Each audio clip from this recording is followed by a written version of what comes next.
तो परमेश्वर ने अब इस काल्पनिक फोटो को घर से बाहर निकालने के आदेश दे दिए हैं। जितने भी संत रामपाल जी के जितने भी भगत हैं उन सब के घरों से अब ये फोटो बाहर निकल जानी चाहिए।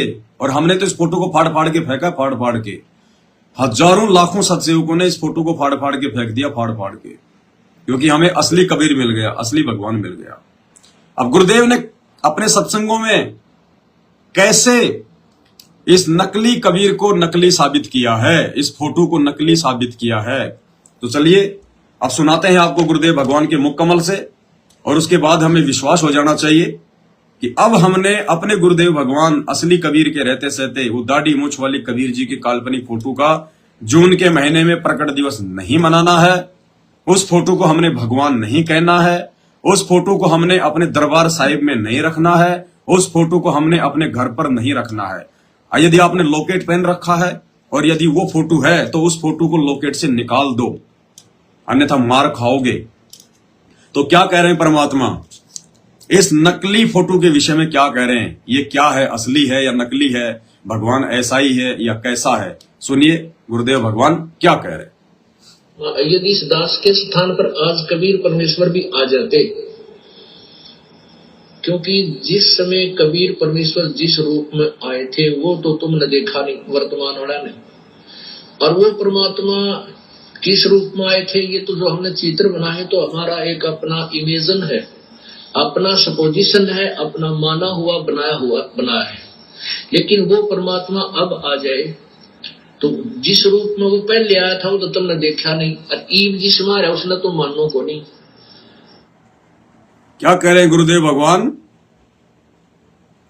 भगवान की पहचान बता रहे हैं, खुद की पहचान बता रहे हैं। इस फोटो के विषय में सतगुरु रामपाल जी भगवान कह रहे हैं कि जो चित्र हमने बना रखे हैं ये तो केवल एक सपोजिशन है, हमारा सोचा हुआ है, ये एक इमेजिन है, कल्पना है कि कबीर जी ऐसे थे। ये ओरिजिनल फोटो नहीं है।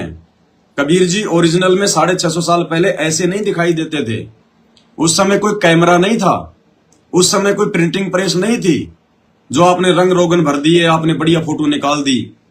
परमात्मा कहते हैं कि जिस रूप में परमात्मा 650 साल पहले आए थे वो तो तुमने देखा नहीं है। दोबारा सुनाएंगे सत्संग आपको, थोड़ा आपको मौखिक बता रहा हूं। इस फोटो के विषय में गुरुदेव कह रहे हैं 650 साल पहले जब कबीर जी आए थे तो उनके विषय में कह रहे हैं कि जिस रूप में परमात्मा 650 साल पहले आए थे वो तो तुमने देखा नहीं है। अगर हम लोगों ने नहीं देखा है कि 650 साल पहले कबीर जी कौन से रूप में आए थे, कैसे दिखाई देते थे, तो फिर ये फोटो क्या है?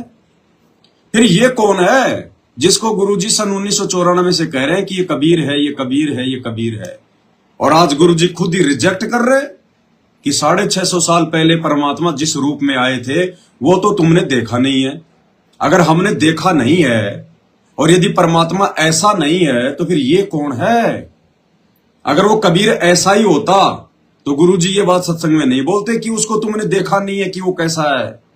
इसका मतलब ये नकली है, ये हाथ से बनाया हुआ है, ये काल्पनिक है, ये किसी का सोचा हुआ है, इमेजिन की हुई है फोटो ये। और फिर क्या कह रहे हैं परमात्मा कि आज वो परमात्मा जिस रूप में आ जाए, इस रूप में आ गए, कहते हैं उसको तुम मानोगे नहीं। यानी 650 साल पहले जब आए थे उनको तो हमने देखा नहीं कि वो कैसा है, तो ये रिजेक्ट हो गया। और वर्तमान में वो भगवान जिस रूप में आ जाए उसको तुम मानो नहीं कि यही कबीर है।